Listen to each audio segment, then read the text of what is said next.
Iran पर अमेरिकी बमबारी के बारे में सीएनएन की यह वो रिपोर्ट है जिसने अमेरिकी राष्ट्रपति ट्रंप की नींद हराम कर दी है। ट्रंप सीएनएन समेत न्यूयॉर्क टाइम्स और एनबीसी जैसे मीडिया संस्थानों को गालियां दे रहे हैं। CNN is scum. MSDNC is scum. The New York Times is scum. उन पर फेक न्यूज फैलाने का आरोप लगा रहे हैं, जबकि हकीकत यह है कि अमेरिकी खुफिया एजेंसी की गोपनीय रिपोर्ट के हवाले से सीएनएन ने इतना बड़ा खुलासा करके ट्रंप का मुंह काला कर दिया है, उनके दावों में पलीता लगा दिया है और यही ट्रंप के तिल मिलाने की वजह बना हुआ है। They're bad people. They're sick. क्या है इस रिपोर्ट में? इजराइल क्यों बेचैन था? क्यों चाहता था कि अमेरिका उसकी मदद के लिए आए? इतने बड़े हमले के बाद भी ईरान क्यों है बेफिक्र? सब कुछ है इस रिपोर्ट में। इसी वीडियो में देखिए विस्तार से। नमस्कार दोस्तों, अमेरिकी दादागिरी के सामने आखिर ईरान का वो बूढ़ा नहीं झुका। ईरान के उस बुजुर्ग सुप्रीम लीडर पर चाहे जितने आरोप हों, लेकिन 12 दिन के जंग में 86 साल के उस लीडर ने दिखा दिया कि अमेरिका जैसे सुपर पावर के सामने वो सरेंडर नहीं करेगा, अमेरिकी धमकियों के सामने नहीं झुकेगा। ट्रंप ने आयतुल्लाह खामेनेई को अनकंडीशनल सरेंडर करने को कहा, यह कहकर कि ईरान के आसमान पर हमारा कब्जा है, वो कहां छिपे हैं मैं जानता हूं। ट्रंप ने एक तरह से खामेनेई को जान से मारने की धमकी दी। आयतुल्लाह खामेनेई नहीं झुके। ट्रंप ने यहां तक कहा कि ईरान के सुप्रीम लीडर हमारे इजी टारगेट है, लेकिन अभी हम उन्हें नहीं मारेंगे। लेकिन खामेनेई ने सरेंडर करना नहीं कबूल किया, बल्कि जवाब दिया कि हम ऐसी धमकियों से डरने वाले नहीं हैं। खामेनेई ने ट्रंप को जवाब में कहा कि जो ईरान का इतिहास जानते हैं वो जानते हैं कि ईरानी सरेंडर नहीं करते हैं। इजरायली प्रधानमंत्री नेतन्याहू ने ईरान के आसमान पर सैकड़ों बम बरसाए, टारगेट किलिंग करके खामेनेई के 2 दर्जन से ज्यादा सैन्य कमांडरों और करीब 1 दर्जन वैज्ञानिकों को मौत के घाट उतार दिया। 1000 लोगों की जानें ले ली, लेकिन वो बुजुर्ग लीडर नहीं झुका। उसके मिलिट्री कमांडर इजराइल के हमलों का जवाब देते रहे। अपने एयर डिफेंस सिस्टम और आयरन डोम पर इतराने वाले इजराइल में मिसाइलें भेजकर तबाही मचाते रहे। इजराइल के उस गुमान को ध्वस्त करते रहे कि उसके पास दुनिया का सबसे बेहतरीन एयर डिफेंस है और कोई हमला उसे तबाह नहीं कर सकता। ईरानी मिसाइलों से हो रही तबाही देखकर नेतन्याहू ने भी खामेनेई के खात्मे का ऐलान किया, लेकिन ईरान का यह सुप्रीम लीडर झुकने को तैयार नहीं हुआ, पीछे हटने को तैयार नहीं हुआ। आखिरकार अमेरिका को इस जंग में सीधी एंट्री लेनी पड़ी। ईरानी न्यूक ठिकाने पर बम गिराने के लिए दुनिया का सबसे विनाशकारी और ताकतवर न्यूक बम लेकर B-2 बॉम्बर्स विमानों को भेजना पड़ा। उसके बाद जो हुआ आप जानते हैं। बम गिरे जरूर, ईरान के न्यूक ठिकानों के ऊपरी सतह पर या कहें पहाड़ियों पर, पत्थरों पर कुछ गहरे गड्ढे हुए जरूर, लेकिन ईरान का न्यूक प्रोग्राम तबाह नहीं हुआ। दुनिया भर की रिपोर्ट्स बता रही है कि उस अमेरिकी बमबारी से पहले ही ईरान अपने न्यूक मटेरियल को कहीं और शिफ्ट कर चुका था। कल रात ईरान ने जब कतर में अमेरिकी मिलिट्री बेस पर मिसाइलें दागी तो ट्रंप ने नाट के अंदाज में सीज फायर का ऐलान किया। ईरान, इजराइल और अमेरिका के बीच क्या बात हुई, क्या डील हुई, ये तो किसी को मालूम नहीं, लेकिन सीज फायर के ऐलान के बाद भी इजराइल में ईरानी मिसाइलों ने जो तबाही बरसाई उसकी तस्वीरें कल जरूर आई। ईरान से जश्न मनाने वाली तस्वीरें आ रही है। तेहरान में खामेनेई के समर्थन में नारे लगाने की तस्वीरें आई है। ईरान की जनता को लग रहा है कि उसके सुप्रीम लीडर के नेतृत्व में उनकी सेना ने अमेरिका और इजराइल के गठजोड़ का मुकाबला करके अपने मुल्क की हिफाजत की है। अमेरिकी दादागिरी और इजराइल के जंगी इरादों के खिलाफ लड़कर भी सरेंडर नहीं करने वाले अपने सुप्रीम लीडर और मिलिट्री कमांडर के शान में तेहरान में जुलूस निकाले जा रहे हैं। जब तेहरान में यह सब हो रहा है तो अमेरिका में क्या हो रहा है, इजराइल में क्या हो रहा है? अमेरिका में ट्रंप के दावों का माखौल उड़ाते हुए वहां का मीडिया ट्रंप को मुंह चिढ़ा रहा है, उनके मुंह पर कालिख पोत रहा है। CNN, New York times, NBC, wall street, Washington post, Reuter, Bloomberg, ABC जैसे तमाम मीडिया संस्थान एक से बढ़कर एक खोजी रिपोर्ट छापकर अमेरिकी जनता को बता रहे हैं कि ट्रंप ने ईरान के न्यूक ठिकाने को तबाह करने के बारे में जो दावे किए थे वो झूठे थे। ईरान पर नाकाम हमले की खबरें छापकर अमेरिकी अखबार और चैनल ही अपने देश के बड़बोले और तुनक मिजाज राष्ट्रपति का मुंह काला कर रहे हैं और अपने ही देश के अखबारों और चैनलों की खोजी खबरों से बौखलाए बौराए ट्रंप फेक न्यूज कहकर इन रिपोर्ट्स को खारिज कर रहे हैं। मीडिया रिपोर्ट्स के खिलाफ ट्रंप के बयान बता रहे हैं कि ट्रंप अब खिसियानी बिल्ली खंभा नोचे वाली हालत में पहुंच गए हैं और उधर इजराइल के प्रधानमंत्री नेतन्याहू ईरानी मिसाइलों से हुई तबाही के निशान गिन रहे हैं। स्क्रीन पर आप CNN की रिपोर्ट देख रहे हैं। CNN ने अमेरिकी रक्षा विभाग, पेंटागन की डिफेंस इंटेलिजेंस एजेंसी की टॉप सीक्रेट रिपोर्ट के हवाले से बड़ा खुलासा किया है। अपनी एक्सक्लूसिव रिपोर्ट में यूएस इंटेलिजेंस के हवाले से CNN ने लिखा है, early US Intel assessment suggest strike on Iran did not destroy nuclear sites defence intelligence यानी डीआईए की इस गोपनीय रिपोर्ट में कहा गया है कि यूएस की इस स्ट्राइक से ईरान को बस इतना ही झटका लगा है, जी हां, इतना ही झटका लगा है कि कुछ महीनों के लिए उनका प्रोजेक्ट पीछे हो गया है, कुछ महीनों के लिए। इस रिपोर्ट में कहा गया है कि ईरान के न्यूक प्रोग्राम के पूरी तरह से तबाह होने के बारे में ट्रंप के दावे सही नहीं हैं।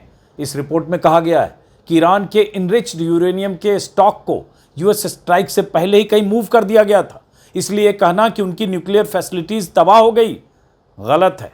रिपोर्ट में कहा गया है कि न्यूक प्रोजेक्ट के ज्यादातर सेंट्रीफ्यूजेज इंटैक्ट हैं यानी सलामत हैं, और इसी आधार पर डिफेंस इंटेलिजेंस एजेंसी की रिपोर्ट में यह कहा गया है कि ईरान के न्यूक प्रोजेक्ट्स या न्यूक प्रोग्राम या न्यूक फैसिलिटीज को तबाह करने का जो अमेरिकी दावा है वो सही नहीं है। सीएनएन के इस खुलासे से अमेरिका में हड़कंप मचा है। कई अमेरिकी अखबारों ने और वेबसाइट ने इस खबर को हेडलाइन बनाकर छाप दी है और ट्रंप की बेचैनी बढ़ा दी है। अपनी ही एजेंसी की रिपोर्ट लीक होने से ट्रंप बौखला गए हैं। पूरी दुनिया के साथ साथ अमेरिकी जनता में गलत संदेश जाने के डर से ट्रंप ने ऐसी सभी रिपोर्ट्स को फेक न्यूज घोषित कर दिया है। CNN is scum. MSDNC is scum. The New York Times is scum. Trump ने अपने सोशल मीडिया प्लेटफॉर्म पर लिखा, ईरान पर मिलिट्री इतिहास के सबसे ज्यादा कामयाब स्ट्राइक को fake news CNN, New York times एकजुट होकर डीमीन करने में लगे। ईरान का न्यूक्लियर साइट्स पूरी तरह से तबाह हो गया। Both the Times and CNN slammed by the public. ये ट्रंप लिख रहे हैं अपने ही देश के मीडिया संस्थानों के बारे में। और खास बात यह है कि ट्रंप को 8 घंटे के भीतर ही कल रात सोने से पहले अपने सोशल मीडिया प्लेटफॉर्म पर यह दूसरी बार लिखना पड़ा। इससे कुछ घंटे पहले भी ट्रंप CNN, ABC और NBC जैसे मीडिया संस्थानों और चैनलों के टॉप मैनेजमेंट पर फेक न्यूज फैलाने का आरोप लगा चुके थे। ट्रंप के खुंदक की वजह साफ है। ईरान की तीनों न्यूक साइट फोर्दो, इस्फहान और नतांज पर बमबारी के कुछ देर बाद ही ट्रंप ने राष्ट्र के नाम संदेश में क्या कहा था? यही कहा था कि हमने न्यूक ठिकानों को पूरी तरह से तबाह कर दिया है। उन्होंने दावा किया था कि हमने यह काम अमेरिका के नेशनल इंटरेस्ट में किया है। यह आपने देखा होगा। और उसके बाद अमेरिकी अखबार ही कह रहे हैं कि ट्रंप के इस दावे में कोई दम नहीं है। ईरान में कथित तौर पर सफल स्ट्राइक के इस दावे के बाद भी ट्रंप और जेडी वेंस समेत उनके सलाहकारों की तरफ से लगातार बयान दिए जा रहे हैं और इसी तरह के बयान दिए गए। लेकिन अमेरिकी मीडिया ने तमाम एक्सपर्ट्स और सूचनाओं के दम पर ट्रंप के दावों को पलीता लगा दिया है।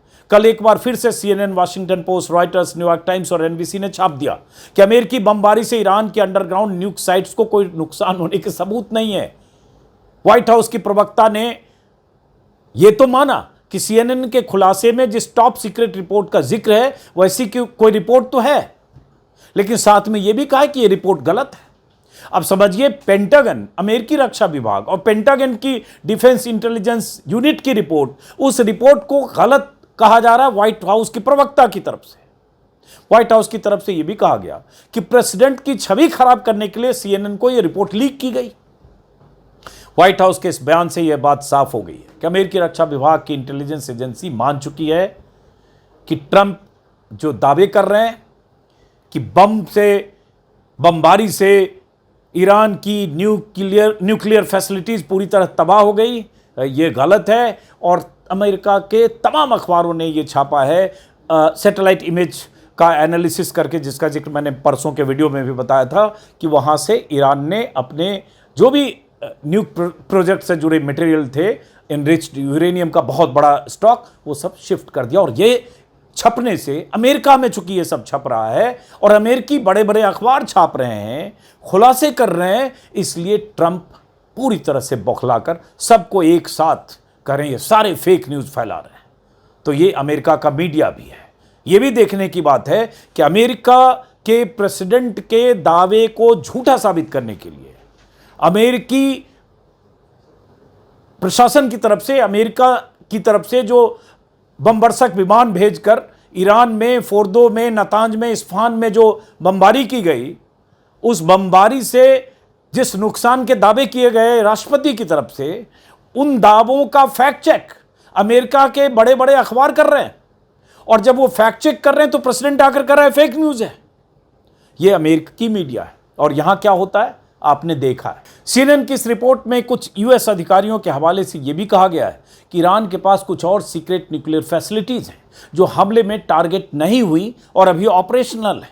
मिडलबरी इंस्टीट्यूट ऑफ इंटरनेशनल स्टडीज में प्रोफेसर और वेपन एक्सपर्ट जेफरी लुइस ने सैटेलाइट इमेज का अध्ययन करने के बाद कहा कि सीज फायर के पहले न तो इजराइल न ही अमेरिका ईरान के न्यूक प्रोग्राम को खत्म कर पाए। यह बहुत इंपॉर्टेंट है।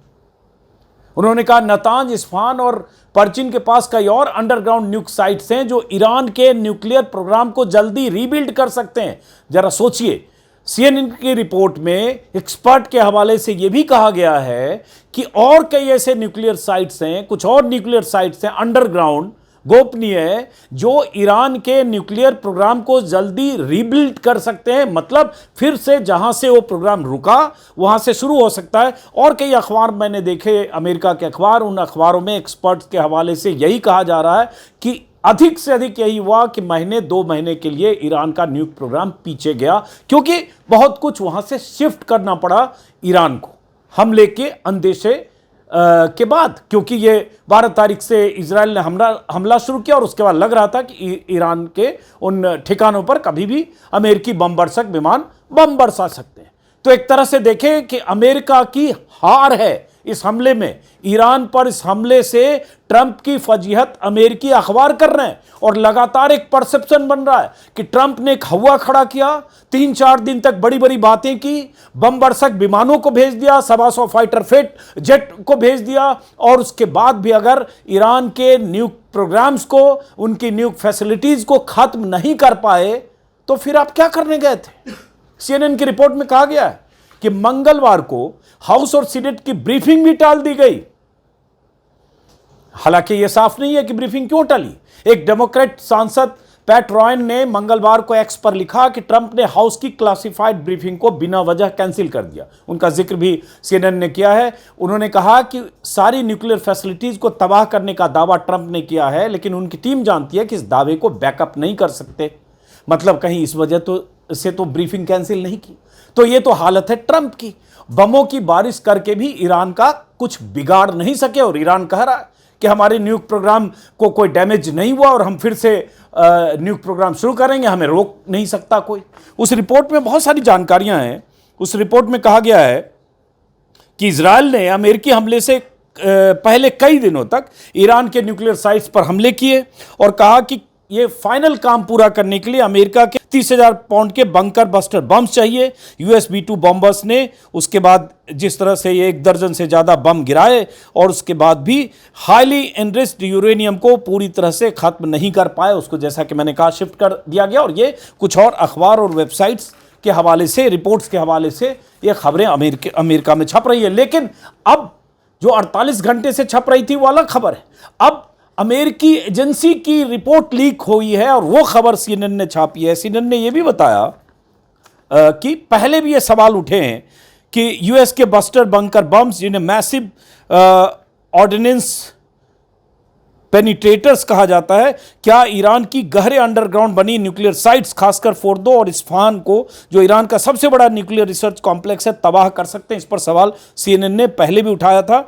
और उसके बाद सीएनएन ने कहा कि यूएस ने इस्फहान पर बंकर बस्टर बम की जगह एक सबमरीन से टॉमहॉक मिसाइलें दागी। एक सूत्र ने बताया ऐसा इसलिए किया गया क्योंकि बंकर बस्टर बम शायद इस्फहान के और गहरे बने लोअर लेवल्स तक नहीं पहुंच पाते, जो फोर्दो से भी माफ करें, ज्यादा गहरे थे। तो इस तरह की जो डिटेल रिपोर्ट छापी है सीएनएन ने, उसके बाद अमेरिका में हंगामा मचा है। इसमें यह भी कहा गया, अब देखिए, जो एक्सपर्ट के हवाले से कहा जा रहा है कि नुकसान नहीं पहुंचा, डीआईए के असेसमेंट है नुकसान नहीं पहुंचा, इजराइल से भी जो खबरें आ रही है कि इजराइल भी असेसमेंट कर रहा है, जिससे लग रहा है ईरान के न्यूक प्रोग्राम्स को खत्म नहीं किया जा सका, तबाह नहीं किया जा सका, और वो कभी भी महीने, 2 महीने, 3 महीने में फिर से अपने न्यूक प्रोग्राम को शुरू कर सकते हैं। तो एक तरह से बड़ी हार अमेरिका इजराइल की साझा लड़ाई को, और ईरान एक तरह से देखें तो लूजर नहीं है। इस साझा लड़ाई के बाद भी ईरान का नुकसान टेम्पररी दिख सकता है, लेकिन वो फिर से शुरुआत कर सकता है। और उसके बाद क्या हासिल हुआ किसको इस लड़ाई में? इजराइल के प्रधानमंत्री नेतन्याहू ईरानी मिसाइलें से हुई तबाही के निशान गिन रहे हैं। अमेरिका इजराइल के साझा हमले झेल चुका ईरान डंके की चोट पर कह रहा है कि हमारे न्यूक्लियर प्रोग्राम को खास नुकसान नहीं हुआ। हम अपना न्यूक्लियर प्रोग्राम जारी रखेंगे। ईरान के जिस सुप्रीम लीडर को सत्ता से बेदखल करने के इजरायली खेल में अमेरिकी राष्ट्रपति ट्रंप भी शामिल हो गए थे और अमेरिका की तर्ज पर ईरान में भी लीडरशिप बदलकर मेक ईरान ग्रेट अगेन का नारा दे चुके थे, उसी लीडर के लिए अब ट्रंप कह रहे हैं मैं ईरान में सत्ता परिवर्तन नहीं चाहता हूं। सत्ता परिवर्तन बहुत बड़ी अराजकता लेकर आता है। ईरान के पास बहुत तेल है, वो बेहतर कर सकता है। तो ईरान पर दादागिरी के साथ बम बरसा चुके ट्रंप का यह बयान भी बहुत मायने रखता है। Do you want to see regime change in Iran? No. If there was, but no, I don't want it. I'd like to see everything calm down as quickly as possible. Regime change takes chaos, and ideally we don't want to see so much chaos, so we'll see how it does. You know, the Iranians are very good traders, very good business people, and they got a lot of oil. They should be fine. They should be able to rebuild and do a good job. कल cease fire के ऐलान के बाद जब Israel Iran पर हमले के लिए फाइटर जेट भेजने की तैयारी कर रहा था, क्योंकि ईरान ने कुछ मिसाइलें दाग दी थी, तो ट्रंप पहली बार इजराइल पर इस कदर भड़के, जिसे देखकर या उनकी भाषा सुनकर या जिस तरह से उन्होंने अपने तेवर दिखाए इजराइल के लिए खास तौर से, पूरी दुनिया चौंक गई। Yeah, I do. They violated it, but Israel violated it too. Are you questioning if Israel is committed? Israel, as soon as we made the deal, they came out and they dropped a load of bombs, the likes of which I'd never seen before. The biggest load that we've seen. I'm not happy with Israel. You know, when I say, okay, now you have 12 hours, you don't go out in the first hour and just drop everything you have on them. So I'm not happy with them. I'm not happy with Iran either. But I'm really unhappy if Israel's going out this morning because of one rocket that didn't land, that was shot, perhaps by mistake, that didn't land. I'm not happy about that. You know what? We basically have two countries that have been fighting so long and so hard that they don't know what they're doing. Do you understand that? Trump की इस बौखलाहट की कई वजह हैं। Iran के न्यूक ठिकानों पर बम बरसाने के बाद भी जब ईरान नहीं थमा, तो उन्हें चिंता यह भी सताने लगी थी कि कहीं अमेरिका अब बड़ी लड़ाई में न फंस जाए। इसलिए उन्होंने सीज फायर का रास्ता निकाला। उन्हें यह चिंता भी थी कि दोनों देशों के बीच ये जंग नहीं रुकी तो अमेरिका के लिए बड़ी मुसीबत हो सकती है। अमेरिका में भी वो एक बहुत बड़ी ट्रंप समर्थकों की जमात जो मेक अमेरिका ग्रेट अगेन के नारे के साथ उनके साथ जुड़ी थी, वो जमात भी नाराज थी। उन्हें भी लग रहा था कि अमेरिका को मिडिल ईस्ट की किसी लड़ाई का हिस्सा फिलहाल नहीं बनना चाहिए। तो एक आंतरिक दबाव भी था ट्रंप पर। तो इस तरह से सीज फायर का रास्ता निकाला गया। तो सीज फायर तो अब फिलहाल हो गया है, लेकिन 12 दिनों की इस जंग का क्या हासिल है? ईरान पर हमला करके उस पर जंग थोपने वाले इजराइल और ईरान में बमबारी करके दादागिरी दिखाने वाले अमेरिका को और उन दोनों के हमले झेलकर भी नहीं झुकने वाले ईरान को आखिर क्या हासिल हुआ? 12 दिनों में इजराइल को एक तबाही हासिल हुई। तेल अवीव जैसे बड़े शहर के कई इलाकों की ऊंची इमारतें ईरानी मिसाइलों के हमले से मलबे में तब्दील हो गई। हाइफा फोर्ट सिटी में तबाही के मंजर दिखे। बिसेरबाद जैसे शहर में मिसाइलों ने हमेशा के लिए तबाही के सबूत छोड़ दिए हैं। इन शहरों में मटियामेट हुई इमारतों के मलबे गिने जा रहे हैं। किलों के भाव में बिकने वाले लोहे के कबाड़ में तब्दील हो चुकी गाड़ियां गिनी जा रही है। इजरायली प्रधानमंत्री नेतन्याहू ने कभी सोचा भी नहीं होगा कि ईरान के खिलाफ जंग में उतरना उन्हें इतना भारी पड़ेगा। ईरान और इजराइल के बीच ये सीज फायर कितने दिन चलेगा पता नहीं, लेकिन ईरान ने लगातार मुकाबला करके अपने डिफेंस सिस्टम पर गुमान करने वाले इजराइल के दम को हमेशा के लिए मिट्टी में मिला दिया। इस जंग के बहाने दुनिया ने देख लिया कि ईरान 1400 किलोमीटर दूर से भी मिसाइलें दागकर इजराइल को तबाह कर सकता है। उसके शहरों की गगनचुंबी इमारतों को खंडहर में बदलकर उसे अमीर की मदद मांगने के लिए गुहार लगाने के लिए मजबूर कर सकता है। और अमेरिकी B-2 बॉम्बर भी बमबारी करके ईरान के न्यूक प्रोग्राम को खत्म नहीं कर सकते और ईरान अमेरिका से भी अपने न्यूक प्रोग्राम को बचा सकता है। ईरान ने दुनिया को दिखा दिया कि मदर ऑफ ऑल बम कहे जाने वाले अमेरिकी बम GBU-57 से भी अपने न्यूक प्रोजेक्ट और एनरिच्ड यूरेनियम को वो बचा सकता है। अब सीज फायर के बाद इजरायली प्रधानमंत्री नेतन्याहू अपने शहरों के मलबों का मुआयना करके अपने नुकसान का आकलन करने में जुटे हैं और उधर ट्रंप अमेरिकी अखबारों में ईरान को खास नुकसान नहीं होने वाली रिपोर्ट्स पढ़कर तिलमिलाए हुए हैं। 12 दिन की इस जंग के आखिर में अमेरिका के हिस्से आए हैं ईरान की फोर्दो पहाड़ियों पर न्यूक साइट पर बने ये गड्ढे और छेद। इन गड्ढों के दम पर ट्रंप चाहे जितनी बार दावा करें कि हमने ईरान की न्यूक साइट को तबाह कर दिया, लेकिन हकीकत यह है कि ऐसे गड्ढे बनाकर बम और बारूद की इन पहाड़ियों में दाखिल तो हुए। वो बम ऊपर और नीचे धमाके भी हुए, लेकिन उन धमाकों से वो सब तबाह नहीं हो पाया जिसे तबाह करने के लिए ट्रंप ने बम वर्षक विमान भेजे थे। ट्रंप अपने करीबी सहयोगियों के साथ बैठकर, अपने वॉर रूम में बैठकर, अपने व्हाइट हाउस में बैठकर अमेरिकी बमों से बने इन गड्ढों को देखकर अपने मन को चाहे जितनी तसल्ली देने की कोशिश करें। वाशिंगटन पोस्ट और CNN जैसे अखबार, न्यूयॉर्क टाइम्स जैसे अखबार और तमाम चैनल, CNN जैसे चैनल्स ट्रंप के मुंह पर कालिख पोत रहे हैं। तो बहरहाल ये स्थिति है। इस जंग का ये हासिल है तीनों देशों के लिए, और मीडिया का ये हासिल है कि एक बार फिर से अमेरिकी मीडिया ने साबित कर दिया है कि राष्ट्रपति ट्रंप चाहे जितने पावरफुल हों, एक दुनिया के सबसे बड़े पावरफुल मुल्क का सबसे बड़ा सत्ताधीश, उससे बड़ा पावरफुल कोई माना नहीं जाता अमेरिकी राष्ट्रपति से। उस अमेरिकी राष्ट्रपति के झूठे दावे को भी अमेरिकी मीडिया एक्सपोज कर रहा है, उसी देश के अखबार, उसी देश के चैनल एक्सपोज कर रहे हैं।